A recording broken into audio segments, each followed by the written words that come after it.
Assalamualaikum warahmatullahi wabarakatuh.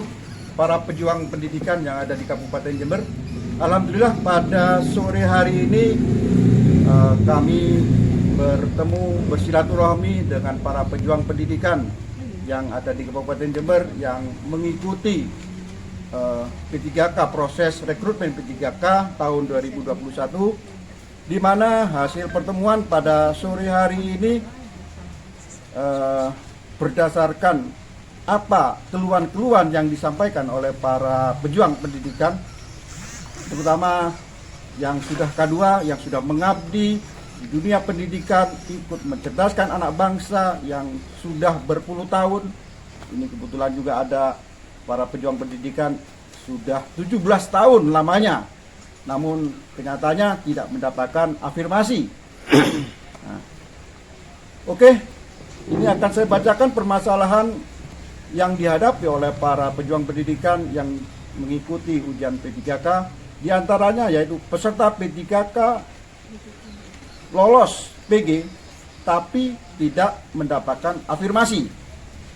Sedangkan yang kedua adalah adanya kegagalan program pemerintah dalam menuntaskan honorer negeri, dikarenakan yang pertama yaitu honorer negeri harus bersaing dengan guru swasta yang sudah berserdik dalam tes P3K. Nah, hal ini disebabkan karena kemudahan mendapatkan serdik di sekolah swasta dibandingkan dengan sekolah negeri, di mana sekolah swasta cukup dengan tanda tangan ketua yayasan itu bisa mengikuti sertifikasi pendidik.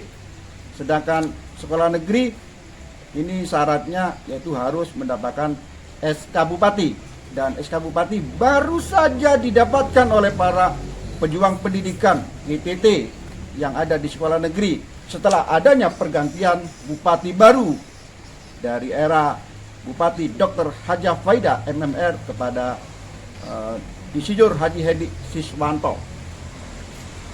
Permasalahan selanjutnya yang kedua yaitu guru honorer negeri harus memilih formasi yang linier dengan ijazah. Padahal kenyataannya banyak GTT yang mengajar tidak linier. Oleh karena itu tidak perlu adanya linearitas dalam pengangkatan P3K. Permasalahan yang ketiga yaitu guru swasta ikut dalam perangkingan dan afirmasi, juga berlaku untuk swasta. Dengan demikian GTT jelas akan tersingkir dikarenakan guru swasta sudah mempunyai serdik. Betul ya? Betul. Teman-teman yang tidak mendapat, mereka yang tidak lulus PG, rata-rata mereka tidak dapat afirmasi. Padahal mereka juga mengabdi sudah lama puluhan. Sudah 10 tahun. Nah, itu bagaimana kalimatnya gitu? Ya kan gitu kan tadi. Banyak GTT yang sudah Lama mengabdi. pengabdiannya tapi tidak tidak pengakuan, saja karena pengakuan. usianya masih 35 ke bawah. Kan kita punya afirmasi Pak, nggak dapat 35 ke bawah nggak dapat Pak. Harusnya nggak gitu. Nadiem kan di yang Roto Pak.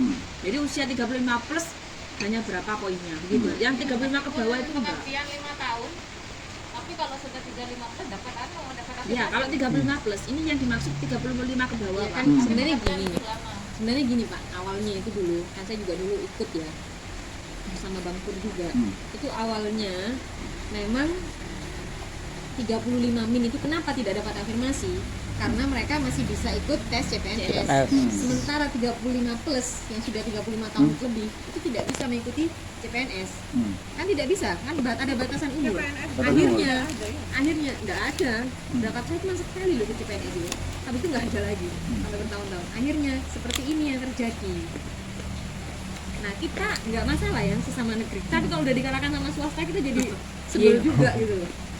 Jadi pada poin 4 yaitu banyaknya GDT yang sudah pengabdiannya lama di atas 10 tahun gitu ya, itu tidak mendapatkan afirmasi karena faktor usia yang di bawah 35 tahun. Iya. Ini juga memberatkan bagi para pejuang pendidikan GTT. Jadi usulan dari hasil musyawarah pada sore hari ini yang pertama yaitu peserta yang sudah lolos PG dan peserta yang sudah lolos PG tidak perlu mengikuti tes tahap 3. Kedua, peserta yang sudah lolos PG ditempatkan di sekolah induk walaupun dengan formasi yang tidak linier. Dan yang ketiga, apabila di sekolah induk formasi sudah penuh, maka bisa mengisi formasi di sekolah lain. Keempat, peserta dari sekolah swasta tidak diperkenankan mengisi formasi di sekolah negeri. Dan terakhir, kelima, bagi peserta yang belum PG bisa ditambah dengan nilai afirmasi dengan pertimbangan lama pengabdian. Demikianlah hasil pertemuan bincang-bincang dengan para pejuang pendidikan yang ada di Kabupaten Jember terkait dengan seleksi P3K. Harapan utama dari pertemuan bersama para pejuang pendidikan yang ada di Kabupaten Jember ini kepada Bapak Menteri Mas Nadiem Makarim, yaitu untuk menyelesaikan permasalahan honorer GTT terutama yang ada di sekolah negeri. Jadi tidak diperluas kepada rekrutmen dari guru sekolah-sekolah swasta. Jadi sekolah negeri dituntaskan dulu para honorer yang ada di sekolah negeri.